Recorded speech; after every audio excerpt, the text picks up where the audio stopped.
Hello students, iconic वाले के YouTube channel में आप सभी का स्वागत है।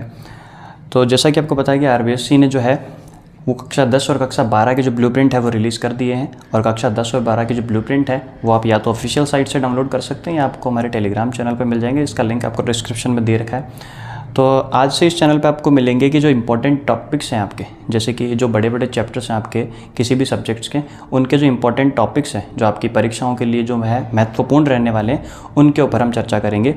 तो आज हम बात करेंगे कक्षा 10 के त्रिभुज नाम का जो चैप्टर है, चैप्टर नंबर 6। ये जो है वो आपके 6 नंबर का टॉपिक है, यानी कि यहाँ से एक बड़ा क्वेश्चन आपके आएगा। अब वो थ्योरम हो सकती है या डायरेक्ट क्वेश्चन आ सकता है, तो उसके ऊपर हम बात करेंगे। तो सबसे इंपॉर्टेंट थ्योरम जो है आपके चैप्टर नंबर 6 से वो है थ्योरम 6.1, यानी कि जिसको हम बीपीटी के नाम से कहते हैं, बेसिक प्रोपोर्शनैलिटी थ्योरम, या हिंदी में इसे कहते हैं आधारभूत समानुपातिकता प्रमेय। और इसको और एक नाम से जाना जाता है, इसका नाम है थेल्स प्रमेय, क्योंकि थेल्स ने बताया था इसके बारे में, तो इसका भी नाम होता है। ठीक है, तो आप स्टार्ट करते हैं। तो थ्योरम आपको दिख रही होगी कि if a line is drawn parallel to one side of a triangle to intersect the other sides in the distinct point the other sides are divided in same ratio. इसका मतलब है कि यदि किसी त्रिभुज की एक भुजा के समांतर और दोनों भुजाओं को प्रतिच्छेद करने वाली जो रेखा खींची जाती है वो तीसरी भुजा के समानुपाती होगी। या तो डायग्राम में आपको दिख रहा है कि एक त्रिभुज है हमारे पास ABC। हमने इस AB लाइन के ऊपर एक D पॉइंट है जो इसको इंटरसेक्ट कर रहा है, और एक AC लाइन पर C पॉइंट है जो इस AC लाइन को इंटरसेक्ट कर रहा है। इसको हम अगर मिलाते हैं दोनों पॉइंट्स को, तो ये हमें बताना है कि अगर ये लाइन जो है, ये वाली लाइन यानी कि DE जो है वो अगर BC के पैरेलल हो, तो हमें सिद्ध करना है कि AD डिवाइडेड बाई DB और AE डिवाइडेड बाई EC होता है। मतलब अगर ये दोनों लाइनें अगर पैरेलल है तो ये रेशियो जो है वो इक्वल होना चाहिए, ये हमें प्रूफ करना है। ठीक है, तो ये जो है बुक में आपको अलग तरीके से दे रखा है, जल्दी से बच्चों को समझ में भी नहीं आती।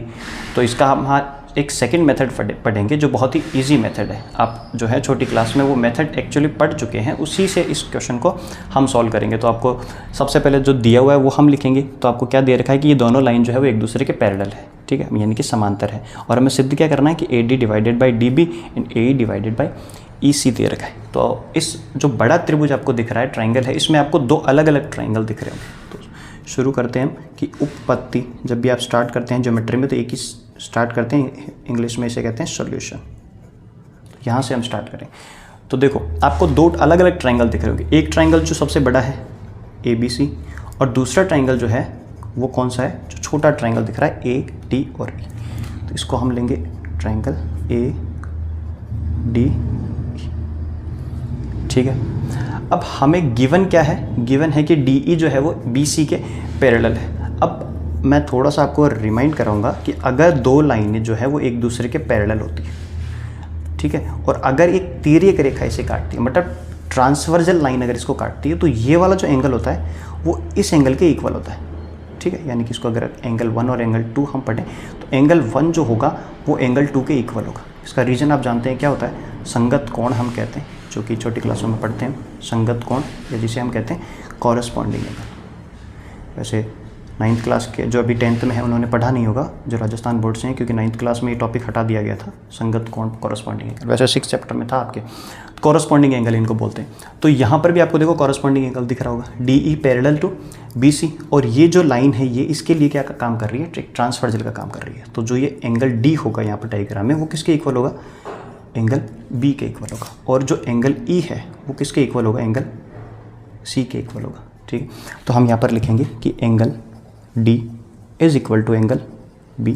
दूसरा हम लिखेंगे कि angle E is equal to angle C। दो एंगल आपको इक्वल दिख रहे हैं। और तीसरा जो ये एंगल है, एंगल A, ये दोनों ट्रायंगल्स में आ रहा है, यहाँ पर भी देखो, यहाँ पर भी, यानी कि angle A is equal to angle A।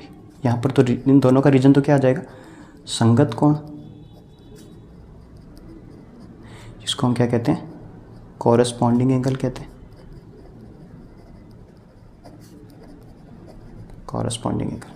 और यहाँ पर रीजन क्या आएगा, ये दोनों में कॉमन है, तो कॉमन, जिसको हम हिंदी में कहते हैं उभयनिष्ठ। ठीक है, तो अगर दो ट्राइंगल में, अगर दो ट्राइंगल आपके पास दे रखे हैं, दोनों ट्राइंगल्स में अगर 3 एंगल इक्वल होते हैं, तो वो तीनों ट्राइंगल जो हैं वो दोनों ट्राइंगल होंगे, वो क्या होंगे, सिमिलर होंगे।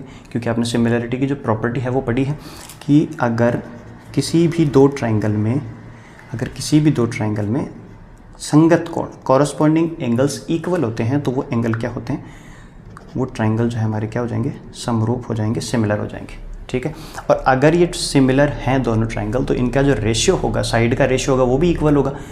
ठीक है, तो यानी कि कौन सा रेशियो होगा, सबसे बड़ा जो ट्रायंगल होगा वो कौन सा है हमारे पास, ए बी, उसकी सबसे लंबी साइड ए बी, और सबसे जो छोटा ट्रायंगल है हमने कौन सा लिया, ए डी ई, इसकी साइड कौन सी होगी, ए डी होगी, इज इक्वल टू किसका रेशियो इक्वल होगा, इस बड़ी साइड का डिवाइडेड बाय जो छोटी साइड रहेगी इसका, यही आएगा। क्योंकि यहाँ पर आप देखो सबसे लंबी जो साइड है वो कौन सी है, ए बी, इसका रेशियो यानी कि ए बी सी ट्रायंगल की ए बी लाइन और ए बी सी की इधर वाली ए सी लाइन किसके इक्वल होगा, छोटे वाले ट्रायंगल ए डी और ए ई जो साइड होगी इसकी।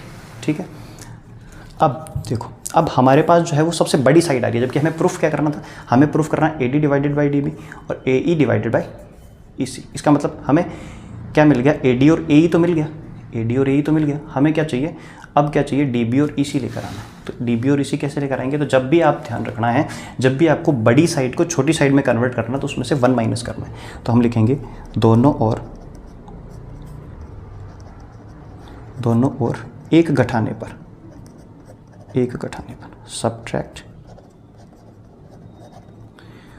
1 फ्रॉम बोथ साइड्स, दोनों साइड से हम क्या करेंगे, 1 माइनस करेंगे इसमें से।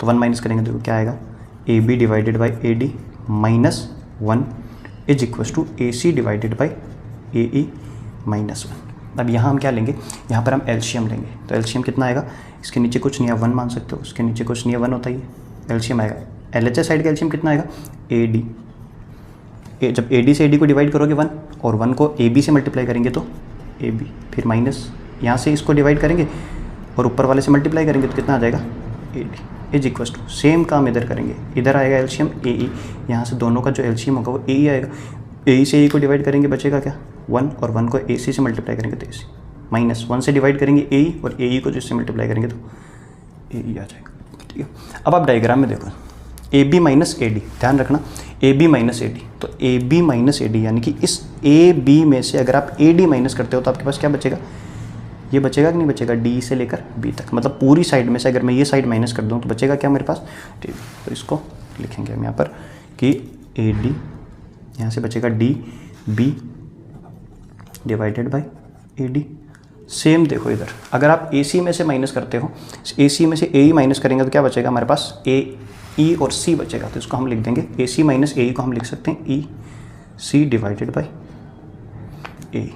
ठीक है, अब हमें प्रूफ में क्या चाहिए था, प्रूफ में चाहिए था कि ए डी ऊपर है, ए ई ऊपर है और डी बी और ई सी दोनों नीचे हैं, जबकि हमारे पास आंसर में क्या है, हमारे पास आंसर में है D B upon A D और ई सी अपॉन, तो इसको हम क्या कर सकते हैं, रोटेट करेंगे यहाँ पर, यानी कि A D divided by D B और ए ई डिवाइडेड बाय ए सी, यही तो हमें प्रूफ करना था।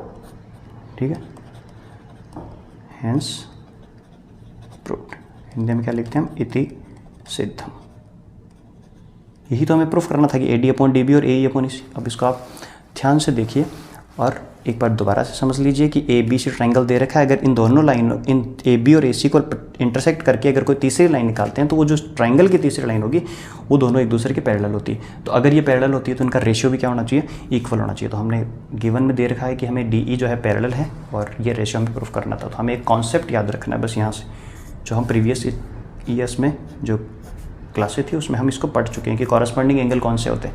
तो यहाँ पर जो है वो डी एंगल बी के इक्वल होगा, ई एंगल सी के इक्वल होगा, एंगल ए जो है वो दोनों ट्रायंगल्स में कॉमन आ रहा है तो हमने कॉमन लगा के लिख दिया और दोनों ट्रायंगल्स को क्या कर दिया, सिमिलर कर दिया। अगर सिमिलर हैं तो इसका मतलब क्या होगा कि इनके जो रेशियो होगा वो भी क्या होता है, इक्वल होता है। तो अब दोनों तरफ हमारे पास बड़ी साइड आई है और बड़ी साइड को हम छोटी साइड में कन्वर्ट करते हैं तो क्या करते हैं, 1 माइनस करेंगे, और अगर छोटी साइड को बड़ी साइड में कन्वर्ट करना हो तो हम 1 ऐड करेंगे। तो यहाँ पर माइनस किया है और एलसीएम लिया है और ये हमारे पास उसका रिजल्ट आ गया।